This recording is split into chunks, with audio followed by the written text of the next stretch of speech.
Vous avez été plus d'une centaine venus communier avec lui sur cette scène devenue mythique.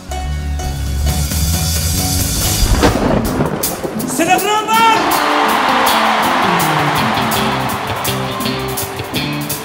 De tous les coins et recoins du monde, le sourire, la bonne humeur, les préparatifs commencèrent. Les tailleurs se mirent à coudre les plus beaux bobos. L'or des bijoutiers reprirent à couler pour le bonheur des belles dames africaines.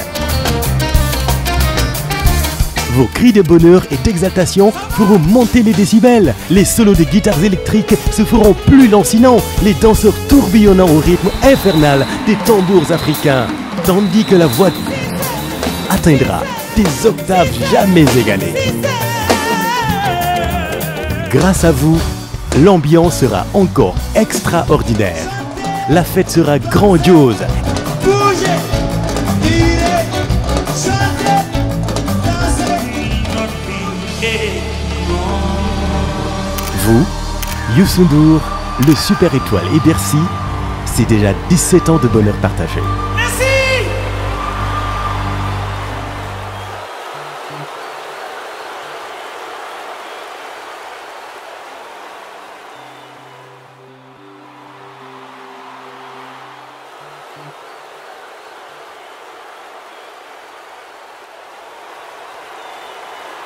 Ça, c'est Youssou N'Dour!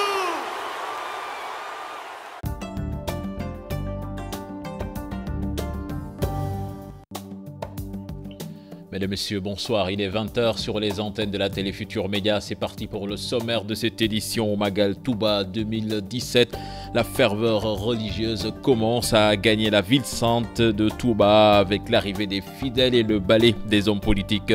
Tous appellent à la prudence sur les routes. On en parle longuement dans ce journal avec également notre invité, le professeur Moustapha Samb, qui est l'auteur de l'ouvrage Le missionnaire universel consacré à Cheikh Ahmadou Bamba.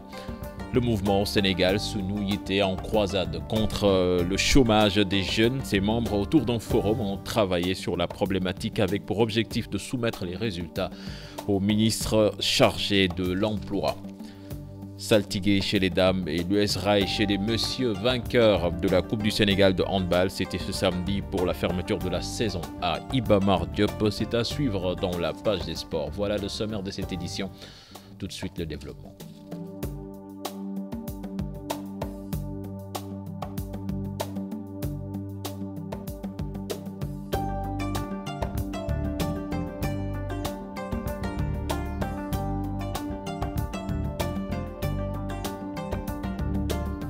Bienvenue à toutes et à tous. Chérif Dia, bonsoir.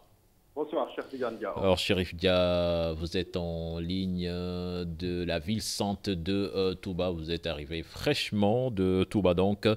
Touba qui a reçu ce matin Abdoulaye Wade, maître Abdoulaye Wade, des politiciens qui viennent faire leur ziar. Dites-nous comment ça se passe, la ferveur commence à monter.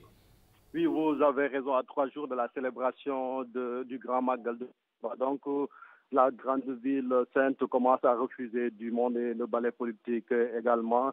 Ces hommes politiques, après le président de la République, Macky Sall, la semaine dernière, aujourd'hui, c'est son successeur, Abdoulaye Wade, qui a été accueilli en grande pompe dans la ville sainte. Il est arrivé à bord d'un hélicoptère de l'armée sénégalaise, mais de l'héliport jusqu'à la résidence Khadim Rassoul, où il a été reçu par le porte-parole du khalife général des Mourides, Bass Abdou Khadre. Il faut dire qu'Abdoulaye Wade a été accompagné par une foule immense. Il a même salué justement cet accueil qui est rarement réservé à un homme politique. D'habitude, c'est un président de la République qui bénéficie de cet égard. Mais aujourd'hui, Abdoulaye Wade Touba encore a montré à Abdoulaye Wade qu'il est dans son cœur. Il est aussi revenu sur la victoire de la coalition gagnante Wattu Sénégal lors des élections législatives ici à Touba. Abdoulaye Wade, il souhaite ne jamais perdre d'élection ici dans la ville sainte parce que son parti est bien ancré ici et bien aimé également. Mais son seul regret, c'est de ne pouvoir terminer les projets de modernisation de la ville sainte. Il en avait, mais malheureusement, son mandat est arrivé à terme après les élections de 2012. Mais il souhaiterait qu'un de ses prédécesseurs, surtout Macky Sall, sans jamais le nommer, achève ses projets. Sinon, le président, notre président, ici cette fois-ci des rangs du PDS, terminera les projets de Abdoulaye Wade. Il s'est même érigé en géomètre parce qu'il a tracé un plan de Touba ici à Blawad, un plan qui a une forme d'étoile où la grande mosquée sera au centre. Il dit qu'il va écrire ce projet et il va laisser ça à la postérité et qu'un jour, quelqu'un va encore terminer ce projet. Il faut dire qu'un ancien Premier ministre également, Abdoul Mbaye, a également donné son avis sur l'expansion de la ville sainte et les problèmes d'eau d'habitude constatés ici pendant la période du Magal. Il dit que dans sa déclaration de politique générale lorsqu'il était Premier ministre du Sénégal, lui, Abdoul Mbaye, avait donné des solutions, mais malheureusement, il n'a pas duré à la primature, mais dans le cadre de son parti et de ses projets politiques, il souhaiterait lui aussi, une fois arrivé au pouvoir, terminer ses projets ici à Touba. Il y a un autre ancien Premier ministre, Idrissa Seck, qui est le leader de Rewmi, qui a été reçu ici à Touba par les différents khalifes, mais surtout le khalife général des Mourides, après son tête-à-tête avec Serigne Sidi Mokhtar Mbacké. Il s'est refusé de commenter l'actualité politique comme il a l'habitude de le faire, mais il dit qu'il attend d'abord de terminer ses tournées dans le Sénégal. Après, il donnera son avis sur ça. Je reviens un peu sur Abdoul Mbaye qui a un peu donné son point de vue sur la situation du pays avec l'affaire Khalifa Sall, la levée de son immunité parlementaire. Il a dénoncé justement l'instrumentalisation de la justice sénégalaise et s'il avait des conseils à donner à Khalifa Sall, c'est qu'il médite sur Serigne Touba qui nous réunit ici dans la ville sainte. Je rappelle que la célébration du Grand Magal, c'est mercredi, mais sur le côté climat, il fait un peu chaud ici à Touba et il y a aussi la poussière qui est là. Certainement, c'est à cause de l'affluence parce que quand même il y a du monde, les bouchons ici, la circulation aussi des fois, c'est difficile de circuler en centre-ville aux alentours de la mosquée parce que les pèlerins commencent à regagner la ville sainte. Merci à vous, Chérif Dia, et à toute notre équipe qui est là-bas pour vous faire vivre les temps forts de ce Magal Touba 2017. Justement, les garages de mécaniciens pris d'assaut par des automobilistes qui préparent le voyage pour Touba. Parmi les anomalies détectées sur les véhicules, des pannes de moteur ou chauffage, une visite mécanique sur les organes des véhicules vivement recommandée avant de faire le voyage. Comme vous allez le voir dans ce reportage signé Aminata Mbaresso et Diafaraba. Dans ce garage, des véhicules pour une maintenance. Leurs propriétaires se préparent à emprunter la route pour le Grand Magal de Touba. Ce véhicule garé, son propriétaire l'a amené hier pour une visite technique. Le propriétaire doit aller à Touba pour le Magal. Ce véhicule que je suis en train de réparer doit aller à Touba. Son propriétaire veut que je vérifie s'il a une éventuelle panne. Je dois revoir alors l'éclairage, l'état du moteur, bref, voir vraiment si ce véhicule est en mesure de faire un long voyage. Avant d'aller faire une longue distance, il faut quand même venir vérifier, voir ce qui ne va pas et de le réparer avant qu'il y ait un panne au niveau de circulation. Dakar-Touba, une distance longue de plusieurs kilomètres, une visite mécanique pour détecter les éventuelles anomalies devient nécessaire. Parfois il y a des manques d'huile, il y a les moteurs qui font des manques d'huile et ça ne peut pas rouler jusqu'à Touba.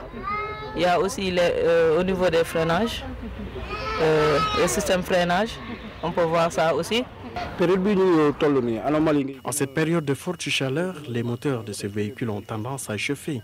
Cela s'explique aussi par l'inadaptation du climat sénégalais et surtout pour ces véhicules qui proviennent d'Europe.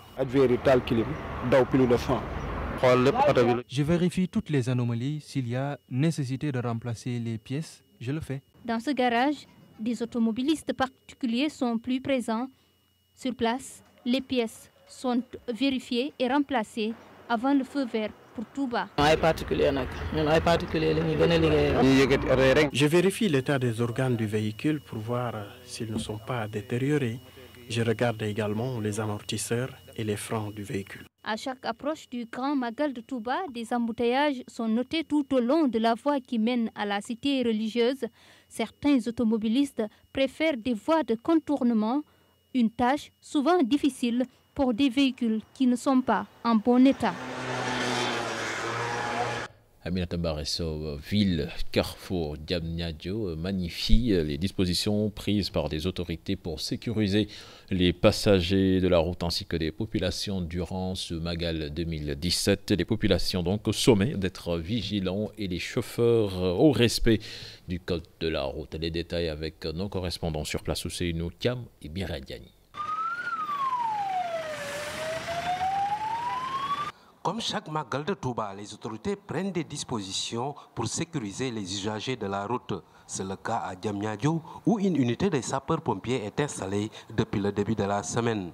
Un dispositif bien accueilli par les populations de la localité. Vous constatez qu'il y a un très bon dispositif pour assurer la sécurité des pèlerins qui vont à Touba. Assurer vraiment la sécurité aux pèlerins qui iront à Touba. Pour ces habitants de Diamniadio, le message envers les usagers de la route reste le même. Le message est très simple, c'est d'abord être poli, respecter vraiment le code de la route et aussi les habitants de Diamniadio surtout, de faire attention aux véhicules, de respecter vraiment les pèlerins qui vont à Touba. Les populations, surtout les femmes vendeuses établies sur la route nationale numéro 1, sont priées d'être vigilantes. J'aurais souhaité qu'il y ait la sécurité pour tout le monde. Et pour qu'il y ait une bonne sécurité, il faut qu'il y ait vraiment de l'attention sur les routes, que les gens fassent attention quand ils traversent, aussi bien les enfants que les grandes personnes, ainsi que les vendeurs aussi. Donc nous souhaitons que le Magal se passe bien, qu'il n'y ait pas d'accident, qu'il n'y ait pas vraiment de soucis et que tout se passe bien. Voilà. Et aux vendeuses, femmes vendeuses également qu'elles fassent attention, qu'elles fassent vraiment attention parce que généralement elles ont l'habitude de courir derrière les voitures. Et vous voyez 3, 4 femmes qui suivent une voiture et chacun veut vendre. Leur dire simplement de faire attention et que Dieu est là pour tout le monde. Des populations de Diamniadio qui prient afin qu'aucun accident de la circulation ne soit noté dans leur localité durant ce Magal 2017. À Thiès, l'heure est aussi aux préparatifs du grand Magal de Touba. Des disciples mourides s'organisent. Ils ont initié un concept en route vers le Magal. Objectif, sensibiliser les fidèles à s'investir pour un bon Magal, tant du côté du transport que des comportements. Cher Anta Diop, c'est la tire. Merci à Cheikh Ahmadou Bamba Mbacké Khadim Rassoul. Les talibés mourides de Thiès et environ ont fait sien ce slogan. Leur amour au fondateur du mouridisme se lit sur les visages.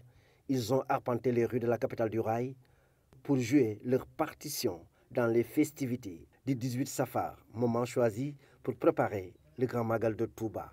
Chers frères et sœurs à l'islam, chers condisciples, je vous remercie d'avoir répondu à cet appel qui consiste à manifester notre joie envers notre vénéré et guide Cheikh Ahmadou Bamba Khadim Rassoul. Manifester notre attachement et notre ferveur et notre détermination par rapport à ce jour symbolique. 18 Safar couronne une vie d'adoration de Dieu.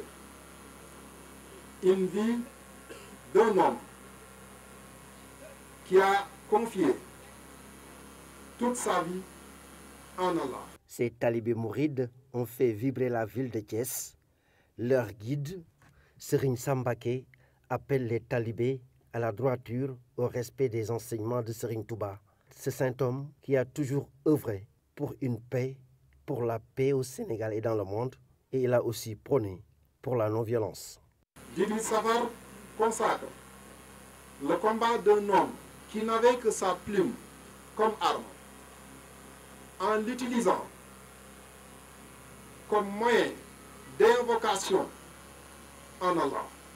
Et cette arme qui symbolise son attachement à la non-violence,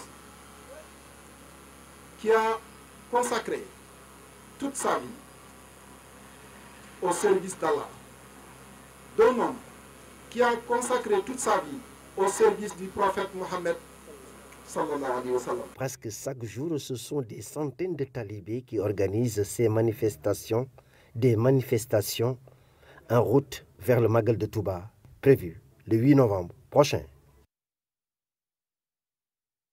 Cheikh Diop, lecture scientifique de l'action de Khadimoul Rassoul, c'est le nouvel ouvrage d'Alioune Badara Dione. L'auteur retrace dans ce livre le parcours de Serigne Touba partant de la dimension spirituelle au contexte social. Il y ressort également l'aspect économique du Magal. La présentation signée Habib Faye et Modou Diop.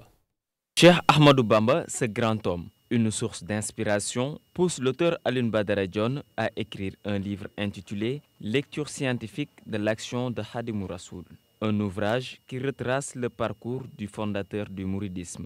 Il faudrait quand même qu'on fasse une réflexion sur la portée, le sens de l'action qu'il a menée. C'est pourquoi j'ai préféré l'action. Je me suis inscrit dans une logique purement scientifique, je dirais épistémologique, en utilisant beaucoup la démarche, disons, philologique, pour voir qu'est-ce qui explique un peu le succès de cette communauté qui, à l'époque, était la plus petite communauté du Sénégal. Ce livre traite également les aspects économiques du Magal de Touba. Quand le cheikh avait, disons, sauvé le budget, la moitié du budget du Sénégal à l'époque coloniale, et des réalisations qui aujourd'hui continuent de faire un impact sur le développement socio-économique du Sénégal.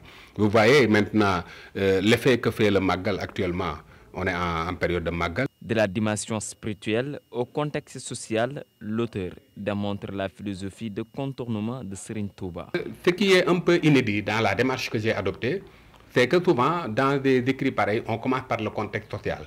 Moi, j'ai commencé par disons, la dimension spirituelle pour voir le contexte social et ensuite en troisième partie pour étudier la quintessence même de son action à travers ce qu'on appelle la philosophie du contournement qui provient de ce qu'on appelle de la himma. Inspiré par Cheikh Mourtada, fils de Serigne Touba, Alioune Badara Dione souhaite écrire sur d'autres personnages sénégalais. Mais ce qui l'intéresse chez eux, dit-il, ce sont leurs actions. Un autre qui a écrit sur Cheikh Ahmadou Bamba, il est sur ce plateau, professeur Moustapha Samb. Bonsoir. Bonsoir. Et merci d'avoir répondu à notre invitation. Je le disais, vous avez écrit l'ouvrage intitulé « Le missionnaire universel ». Aujourd'hui, on peut dire que cet ouvrage confirme la grandeur du Magal, si je peux me permettre ce pléonasme.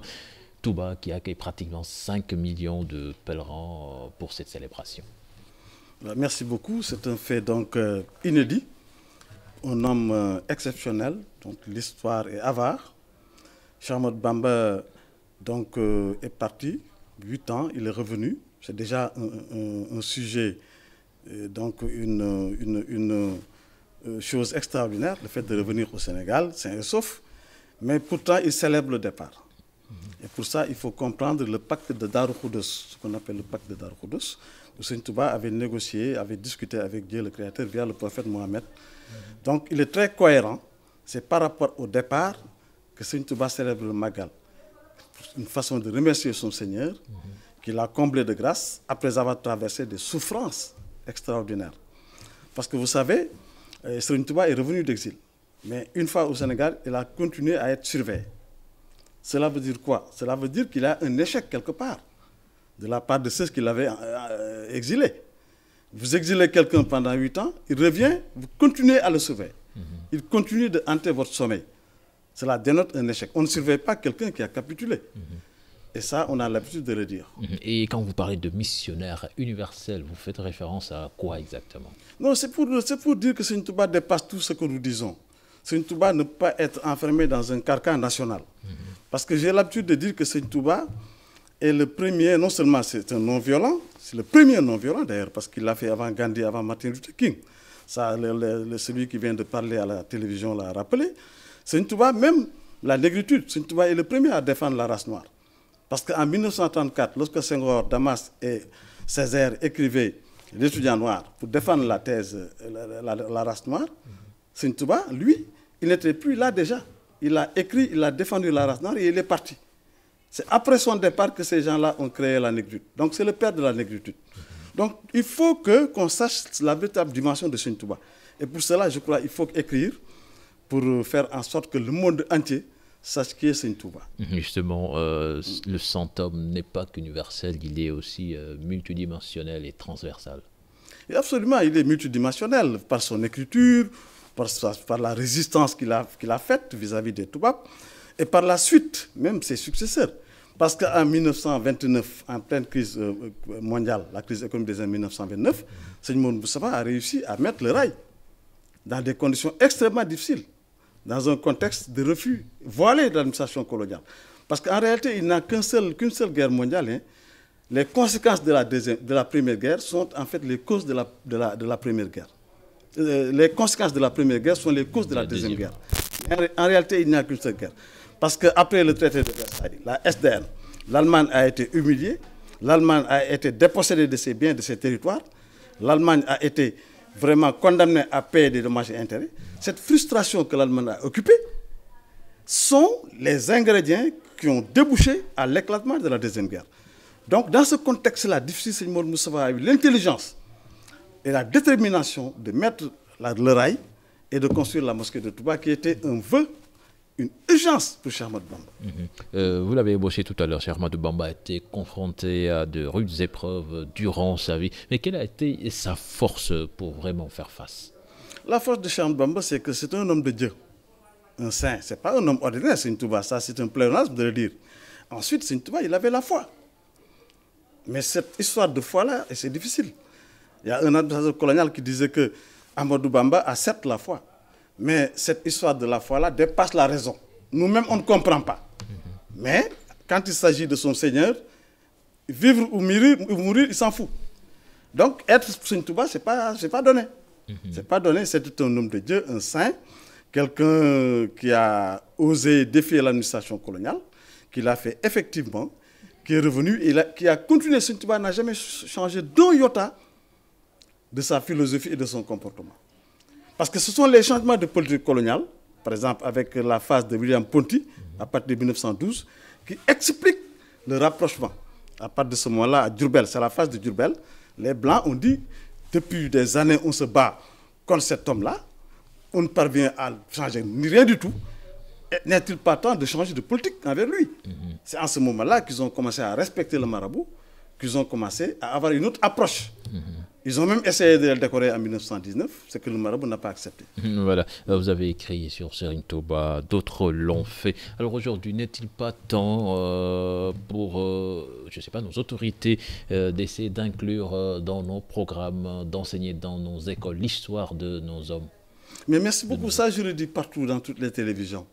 Il faut qu'on enseigne nos grands hommes dans les universités. Parce que ce sont nos modèles. Hein. Ce sont nos modèles. Et on en a. On n'a rien à... Bon, il faut s'ouvrir, c'est la mondialisation, tout cela c'est vrai. Mais Senghor disait, comme Cheikh Anta d'ailleurs, surtout, enracinement d'abord, à 80% ou à 70%. Le reste maintenant c'est l'ouverture. Mais si tu t'ouvres plus que tu n'es enraciné dans ton terroir, dans ta culture, c'est pas bon. Seigne Touba est un libérateur culturel. Parce qu'il a résisté par la foi, mais surtout par la culture. Et ça, on n'en parle pas très souvent. Regarde le mouride comment il est. Par le comportement, par l'attitude, par la culture, par le mode de vie, l'organisation, la solidarité. Tout ça est proprement mouride. Et je pense que c'est ça, Seigne Touba, l'honneur que revient l'honneur de tout cela. Vous êtes un enseignant du supérieur, où est-ce que ça bloque vraiment?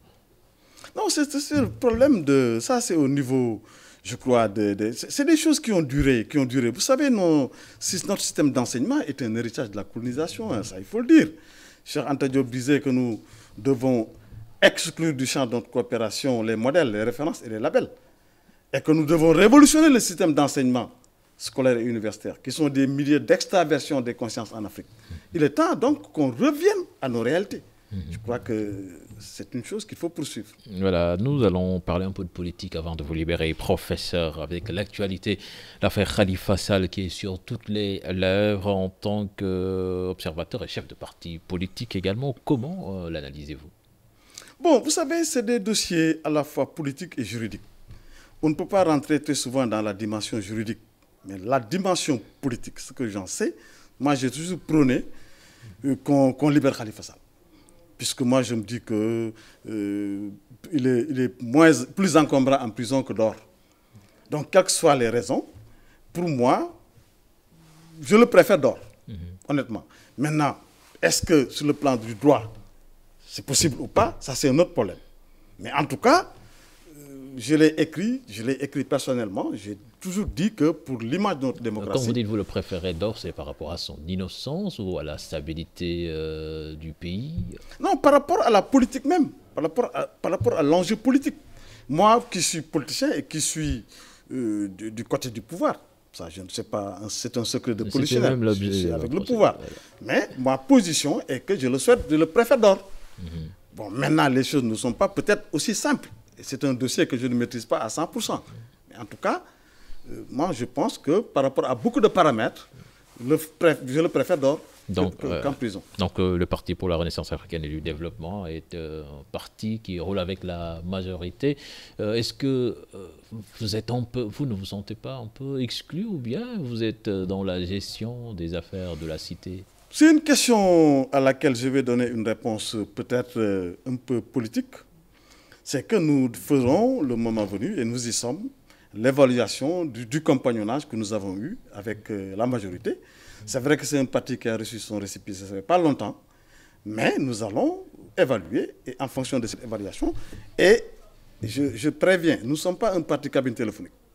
On est volontairement discret actuellement, mais on s'achemine vers des actions sur le terrain.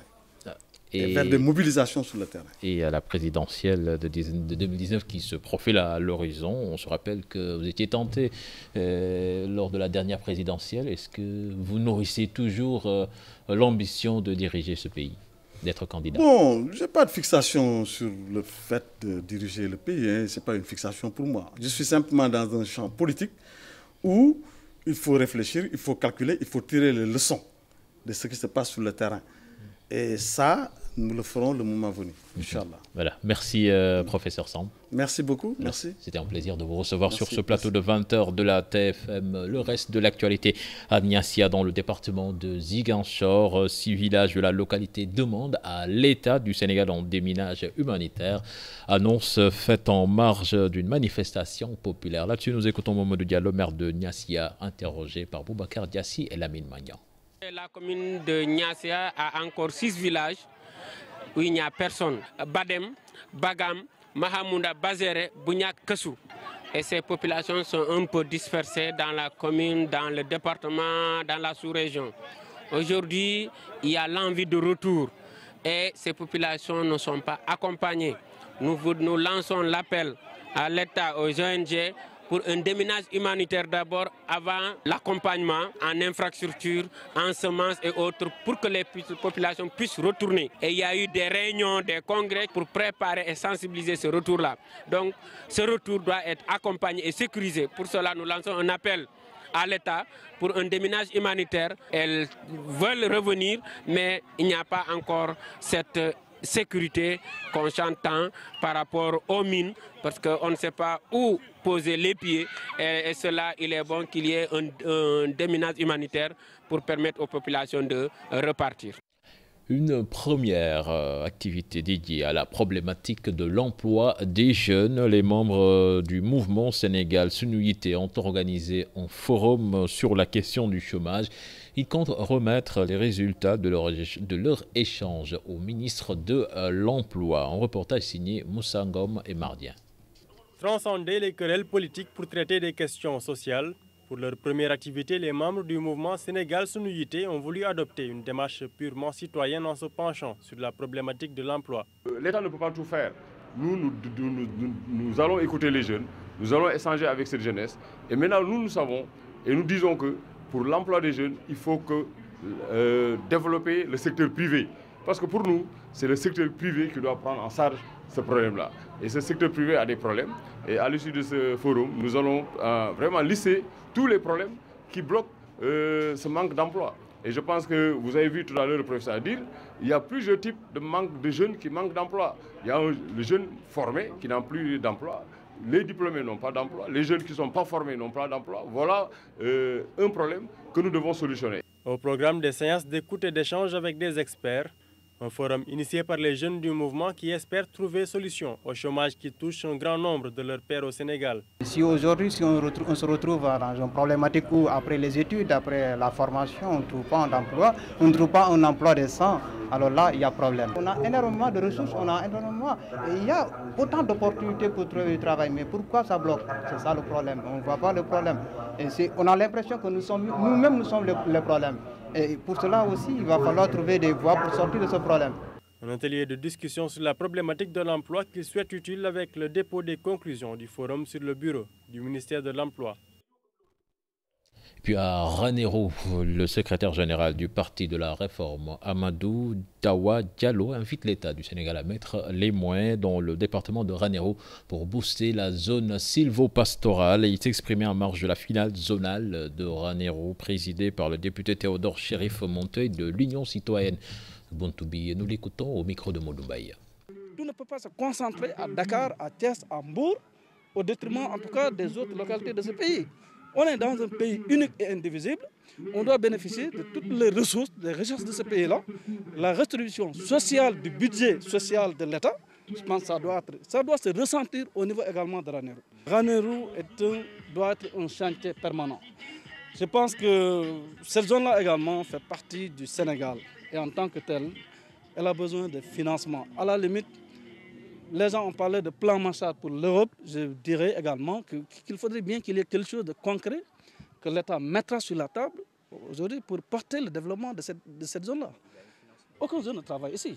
Donc, c'est quoi? C'est le conseil départemental qui emploie une quarantaine de personnes pour l'ensemble du département et dont les salaires tournent autour de 60 000. On ne peut pas parler de traitement salarial, ça. Le Maroc se fixe son objectif de 20 millions de touristes par an. Pour ce faire, le royaume chérifien mise sur la communication interne et externe. L'Office national du tourisme marocain a organisé du 24 au 29 octobre dernier en Éducatour avec la présence de voyagistes sénégalais et du groupe Futur Média. Compte rendu signé Alassane Ba. Un déplacement qui en vaut la peine. Et c'est pour mieux comprendre, savoir ce que représente le tourisme au Maroc. Visite à Marrakech et Agadir, deux villes, une culturelle et l'autre balnéaire, de destinations les plus fameuses du royaume chérifien. Le Maroc offre tout. Il offre le produit touristique classique à travers le culturel, l'historique, le balnéaire, à travers un savoir-faire, un savoir-recevoir, à travers la gastronomie, à travers le bien-être et bien d'autres types d'activités et de niches spécifiques comme le sport, le golf ou autres. C'est aussi une destination religieuse pour les 250 millions de Tijanes à travers l'Afrique, avec un pèlerinage à Fès. C'est aussi une destination pour le shopping, pour le commerce. Le tourisme marocain est très développé. C'est un modèle pour les autres pays. Les villes sont propres et les Marocains sont également très accueillants.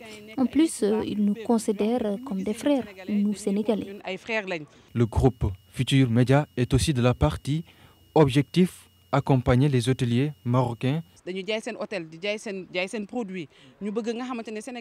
Les hôteliers marocains ont invité le groupe Futur Média et c'est pour les accompagner, les aider également à rendre la destination Maroc beaucoup plus attrayante.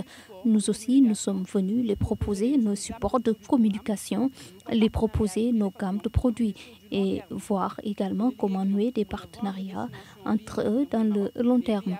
Travailler avec eux, les aider à vendre la destination marocaine. Depuis presque 3 ans, le groupe Futur Média est invité dans des événements pareils, organisés soit par des Marocains, des organismes ou des promoteurs privés. Et c'est pour les accompagner. Je trouve que c'est une très bonne initiative. Je ne saurais que les encourager à penser au Maroc pour leur prochain voyage. Pas de visa, proximité, tout à côté. Et pour beaucoup de pays en Afrique, et particulièrement le Sénégal, des relations d'amitié séculaires. Près de 10 millions de touristes par an, l'Office national du tourisme marocain veut atteindre les 20 millions. Éducatour 2017, c'est aussi avec des voyagistes sénégalais une invitation pour mieux vendre la destination marocaine en Afrique, au Sénégal en particulier. El Hassan, comment contribuer au développement de l'agriculture grâce aux nouvelles technologies? Le réseau des blogueurs du Sénégal a consacré son 14e Ndaje Tweetup à la question, l'occasion de présenter certaines innovations et réfléchir sur les perspectives de l'utilisation des TIC dans le domaine agricole. Les détails dans ce sujet signé Moussangom et Mardian. L'éthique au service de l'agriculture et de la sécurité alimentaire. Pour son 14e Ndaje Tweetup, le réseau des blogueurs du Sénégal s'est intéressé à l'enjeu du numérique dans le développement du secteur agricole. Parlons de 70% d'une population qui vit dans des milieux très éloignés ruraux et qui ont besoin d'avoir accès à l'information. Si ce sont des agriculteurs, comme dans le cas dont nous parlons aujourd'hui, ils ont besoin d'informations sur le climat, météo. Ils ont besoin d'informations pour savoir consommer. Ils ont besoin d'avoir de l'information sur les prix. Et beaucoup d'autres éléments, comme par exemple comment les inclure d'un point de vue financier, leur donner accès au crédit. Et pour ces raisons-là, il est extrêmement important de trouver des moyens et des voies, de toucher ces personnes-là, de les sensibiliser, de leur donner l'information dont ils ont besoin. Aujourd'hui, les nouvelles technologies proposent plusieurs solutions. L'occasion d'échanger sur les différentes expériences et dégager les perspectives de l'insertion des nouvelles technologies dans le domaine agricole. On a voulu rencontrer les acteurs, des jeunes qui déjà s'activent énormément dans ce domaine, avec leurs moyens, créer des applications pour changer la vie des agriculteurs sénégalais. Ils leur font des dessins, des infographies qu'ils montrent pour leur montrer justement le circuit de la graine, comment éviter de gaspiller l'eau en prenant un seau et verser. Prendre un arrosoir, c'est mieux que de prendre un seau. Voilà, des techniques qu'on peut montrer grâce aux nouvelles technologies. Et c'est ça le charme en fait. On se rend compte que les technologies et l'agriculture sont très compatibles. Par cette nouvelle activité, le réseau des blogueurs du Sénégal entend renforcer sa présence citoyenne au service de causes majeures.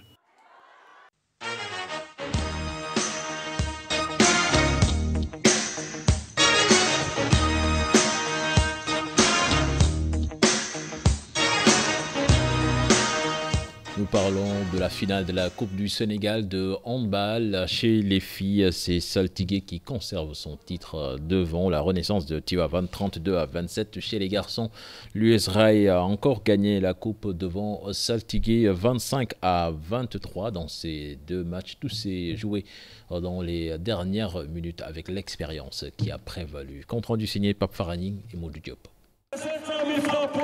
Saltigué remporte la Coupe du Sénégal. Les Rufisquoises ont usé de leur expérience pour venir à bout des filles teigneuses de la Renaissance de Tivaouane à 32-27. Tout s'est joué à la fin. Le Saltigué a gagné grâce à son expérience, je dis encore. Vous savez, en premier mi-temps, on est allé jusqu'à 5 points d'écart, 5-6. En deuxième mi-temps, 5 minutes de jeu, les filles ont lâché un peu et Tivaouane est revenu. Elle est revenue, elle les a menés à 3 points d'écart. J'ai appelé les filles, j'ai dit, écoutez les vous êtes en train de vous tromper. Sortez votre jeu, respectez les gens qui vous regardent. Vous êtes une très grande équipe. Montrez-vous et essayez de terminer le match en beauté. Demi-finale Coupe du Sénégal. Deuxième fois ñuy tase. En 2013 ñoo ñu dooroon 2017 tey ñu ñëw di doon peut-être dinañ ci jàngal lu bari xam ne expérience la tamit parce que ñoom yàgg nañoo finalu. En deuxième mi-temps, on était bien entré dans le match. Mais malheureusement à la fin de la deuxième la Renaissance de Tivaouane sur le score de 32-27. Un peu de concentration, raison pour laquelle on a encaissé pas mal de buts qui nous a coûté de perdre ce match. Si les filles jubilent, les garçons n'ont pas pu détrôner l'US Rail et les hommes. Les Thiessois étaient plus déterminés, surtout dans les ultimes secondes. Un peu difficile, on a mené 5 points, on doit tuer le match. Notre temps fort, on devait gagner le match la première mi-temps. Mais dommage que les gosses sont un peu timides, quoi. On a été un peu naïfs à la fin du temps. Bon, la défense qu'on faisait était un peu dure quand même. Donc c'est pourquoi ça les a un peu fatigués. Mais à la fin, on a eu 2 balles de break, mais on a été très naïfs. Les deux finales jouées dans une bonne ambiance. Les deux coupes ont été conservées. À part Saltigué, c'est les filles et l'US Rail, c'est les garçons.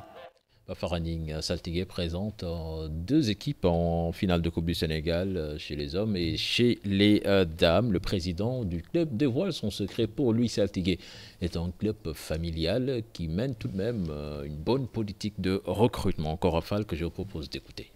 Je crois qu'il y a un contact qu'il faut avoir avec les pratiquants, il faut être de la même famille, il faut créer une famille.